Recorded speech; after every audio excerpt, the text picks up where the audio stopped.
In astronomy, one of the best eyepieces that you can have for a telescope is a orthoscopic telescope. And Baader's classic Ortho 18 millimeter is one of the best.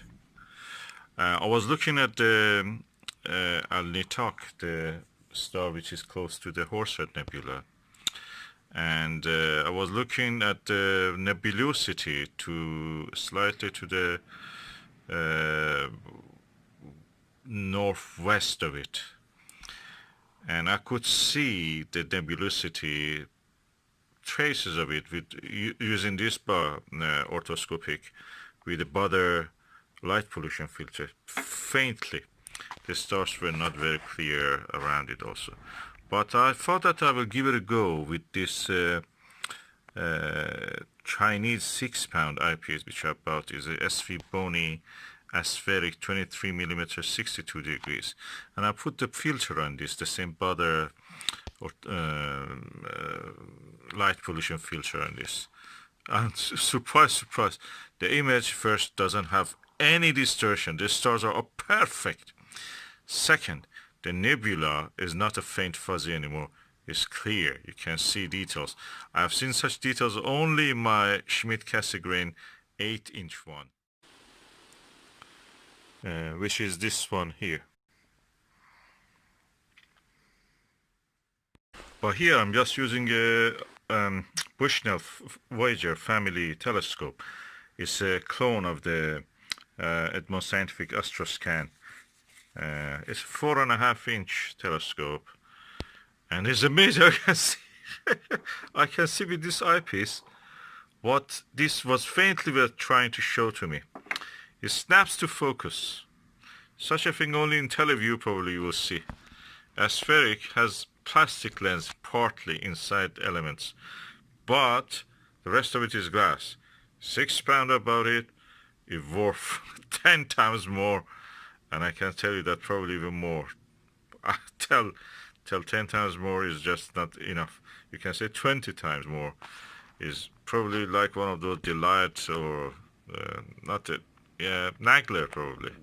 It's not 82, it's 62 degrees. Probably is more like delight or definitely better than a Plusle. Okay, I have to correct myself. The Flame Nebula that I was referring is at the northeast. Yes, north, or should I say east northeast of the Alnita star. That is the dominant star in the near the Horsehead Nebula. Anyway, this is really good. Aspheric is really good eyepiece. There is distortion near the edge. I think that around 30% to 40% near the edge. In this fast telescope, is a very fast telescope. I must say that it's a 4 or 4.5. Very fast telescope. Although it is very fast telescope, this cheap eyepiece has very clear image in the 60% of the field of view, and near the 40% to 30%, it gets a little bit sometimes. I mean, you see some distortion, seagulling, and such things. But it's because the telescope is very fast. It's a reflector. It's very fast. Low f number, f ratio. So practically, it is expected. If you want to remove those things, you have to use expensive field flatteners and coma correctors. 6 pound doesn't does the whole telescope doesn't worth one of these televiews. No, I'm happy with this. For your information, I'm actually observing from inside the window of our house. The window is not open. I'm looking through the double glaze into the sky. So that's all that you can see. Yes, this telescope setup and the eyepiece and the filter is so effective and so nice. I can watch the stars from within the room without opening the window, on a table and sitting on a chair. It's so comfortable. I can turn this also toward my eye, exactly in a way that I'm looking down to this eyepiece as if. And surprise, surprise, I slept. It's the second time I was sleeping on the eyepiece, so I slept now half an hour, and the other time I think I slept around 2 hours. It's like a pillow you can collect, put it in your lap, and just sleep. I was looking at the Nitak and the Flame Nebula in the Orion belt.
Okay, I changed the resolution to 4K. Hopefully you will not see much pixelation.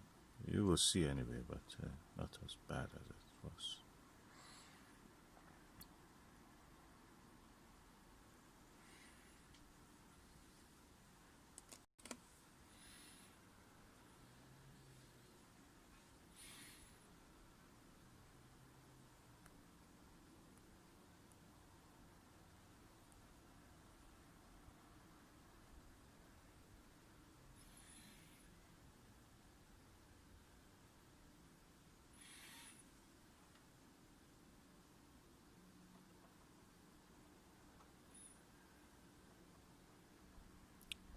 what you see is now passing the center of the picture, hopefully, is what is called as Aristarchus plateau.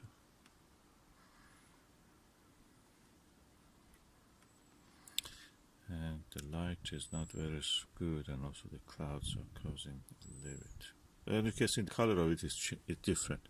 So one of the olivine-rich area. Olivine is a metal that the mineral that exists in the mantle area of the planet's crust, mantle, core. If you remember, these are the layers of the planet's planetary bodies, which are made of rock or any other thing that has this kind of layering.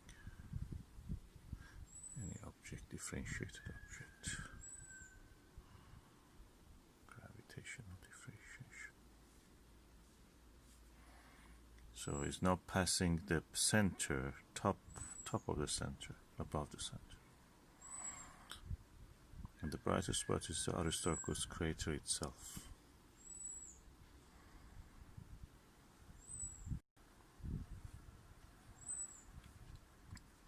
And to the lower part of the image you can see the Reiner gamma. Oh, suddenly it becomes so clear. Try to bring it to the center. Yeah, it's now right dead center.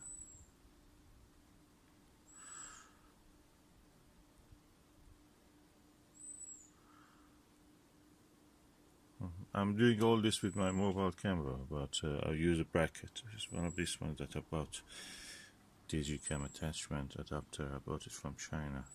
Really, I'm happy with the result.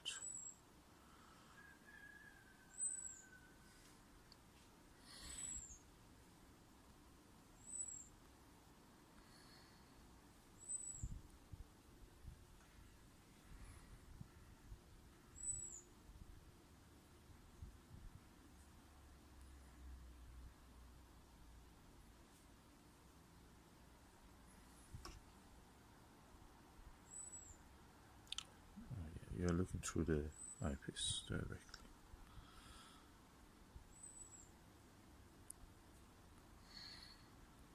I just enjoy the view.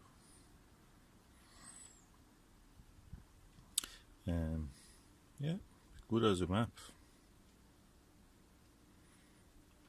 All these lunar features are created by impact. Circular features are called crater. Well, the craters to me are superficial because what you see is the geological feature like mountains, faults, even faults. I've seen some faults, can you believe it, and some thrust faults and faults. You have to look for them. And as my skill in digiscoping increases, I will try to show you more of these features. Aristarchus again is at 2 o'clock, and at 3 o'clock or 3:30 you can see the tiny dot of the Reiner gamma, that magnetic anomaly. The superficial feature, they say that is because the soil of the moon, the lunar soil in that part, due to the magnetic field, could not be weathered, blackened, darkened by the solar wind, and that's the reason they have remained bright. They deflect the charged particles. You know that charged particles deflect in the magnetic field. So if there is a magnetic field there, although weak, it is working. It's one of the interesting anomalies. You can imagine if you're a science writer, science fiction writer, you can write about that. Is a city or something trying to protect itself from the damaging and carcinogenous effects of the sun and magnetic storms from the sun. Yeah, that's actually I made a good story now. If you're writing, write it. You can write, just give credit to me. Hertfordshire.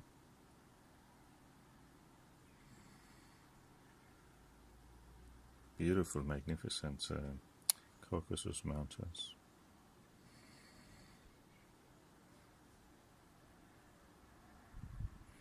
The moon is spherical. Clearly you can see when I focus on the edge of the picture, the side of it is out of